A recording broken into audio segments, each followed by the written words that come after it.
Magandang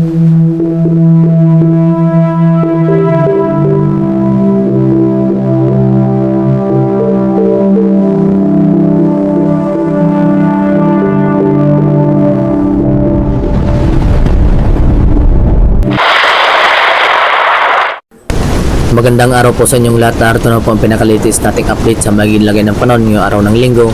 ikalabing 2 ng Hulyo taong 2026.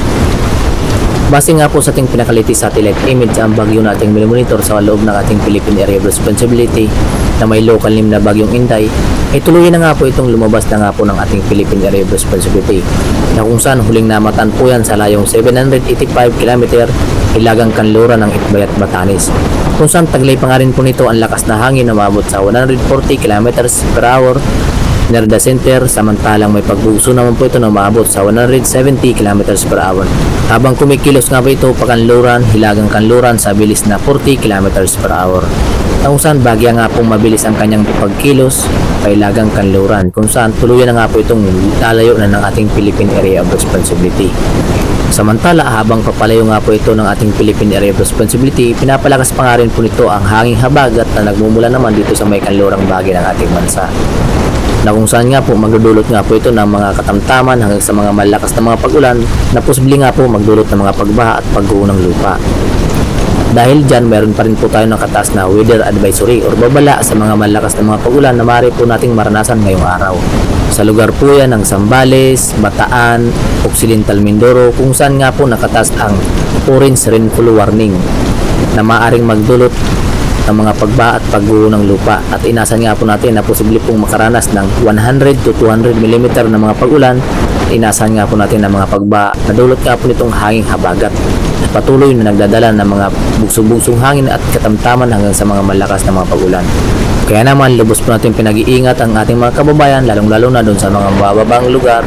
at sa mga bundok na lugar. Mantalang 50 hanggang 100 mm naman ng mga pag-ulan at nakataas ang yellow rainfall warning sa ilang bahagi pa ng ating bansa, especially dito sa lugar ng Ilocos Norte, Abra, Ilocos Sur, La Union, Benguet, Pangasinan, Tarlac, Pampanga, Bulacan, Metro Manila, Rizal, Cavite, Batangas, Occidental Mindoro, Romblon, Aklan, Antique, Palawan ay makakaranas nga po ng hanggang 50 to 100 mm na mga pag-ulan na maaaring magdulot ng mga localized flooding or mga biglaang pagbaha sa mga bababang lugar at pagguho naman ng lupa sa mga bundok na lugar.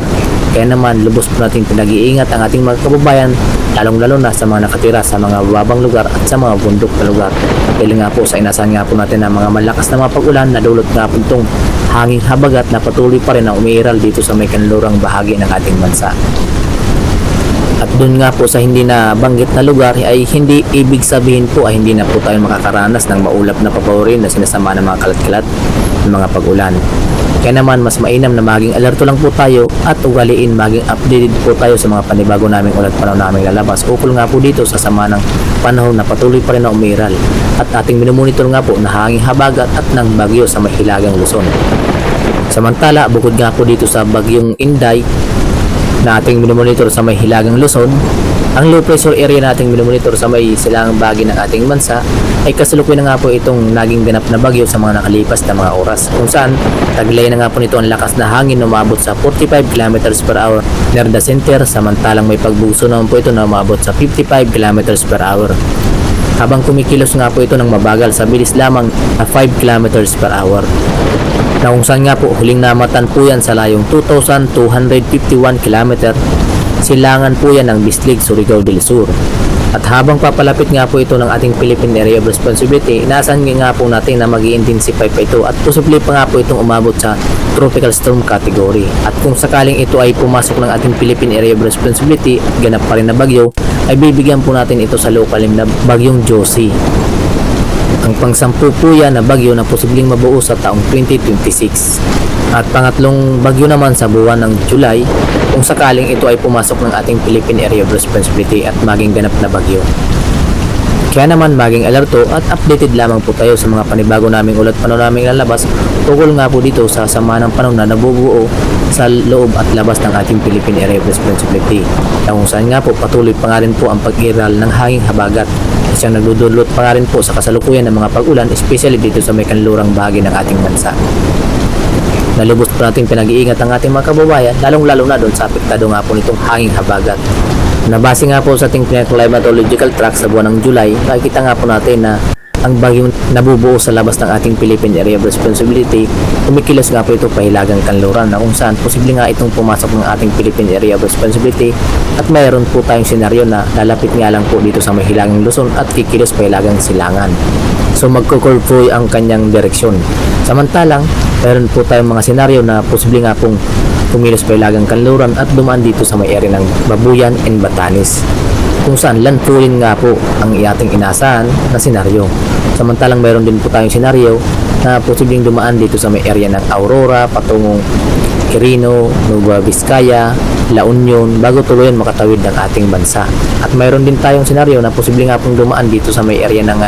Visayas, especially dito sa may silangang bahagi ng Visayas. Sa lugar po yan ng Eastern Samar, patungo dito sa may Masbate, Romblon, Marinduque bago tuluyan makatawid ng ating bansa, kung saan ang huling lugar nga pong posibleng tawiran ay ang Batangas o kaya naman Occidental Mindoro. Base nga po yan sa pinaka-climatological track sa buwan ng July, kung saan nga po kapag mayroon nga pong nabubuo sa buwan ng July na mga bagyo, ay dito nga po usually dumadaan ang mga nabubuong bagyo. Yan po yung pinaka-track. Kaya naman maging alerto lang po tayo at maging updated nga po dahil sa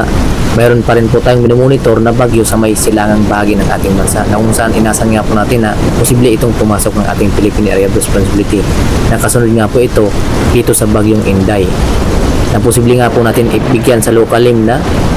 bagyong Josie. At para naman sa magiging lagay ng panahon ngayong araw dito sa Luzon, asahan nga po natin makakaranas pa rin po tayo ng bagyang maulap na paporin kasi nasama ng mga kalat-kalat ng mga pag-ulan, especially dito sa may silangang bahagi ng ating bansa. Nadulot nga po yan ng mga trap pa rin ng bagyong Inday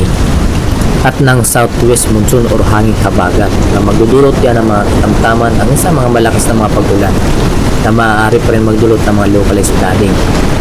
Samantalang dito naman sa may kanlurang bahagi ng ating bansa, kung saan mayroon po tayo nakataas na weather advisory or babala sa mga malakas na mga pag-ulan na dulot nga po nitong hanging habagat, asahan nga po natin na makakaranas po tayo na posibleng tuloy-tuloy na mga pag-ulan sa lugar po yan ng Pangasinan, Zambales, Tarlac,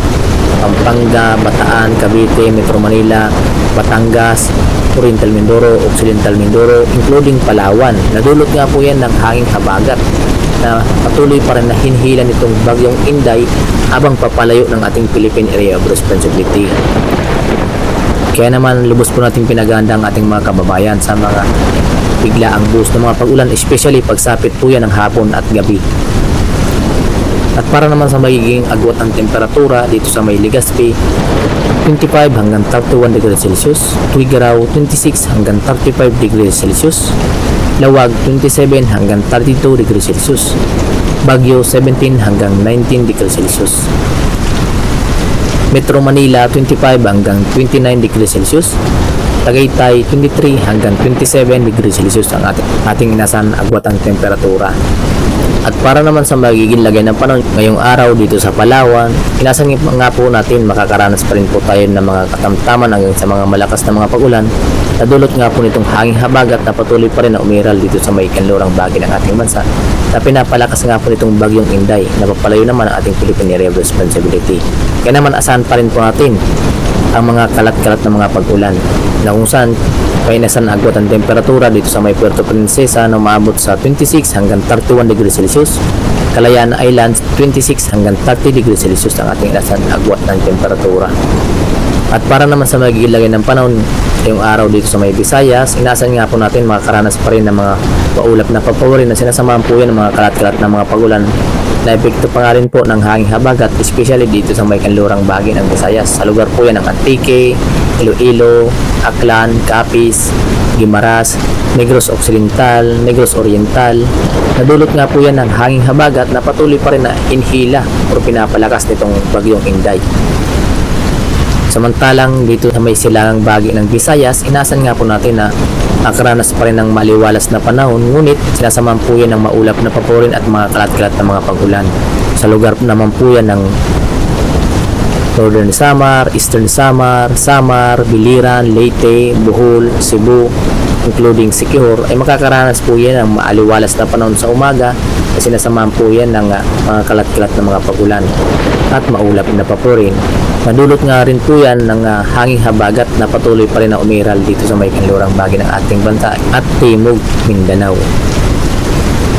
At para naman sa magiging agwat ang temperatura dito sa may Tacloban, 26 hanggang 31 degrees Celsius, Cebu 25 hanggang 31 degrees Celsius,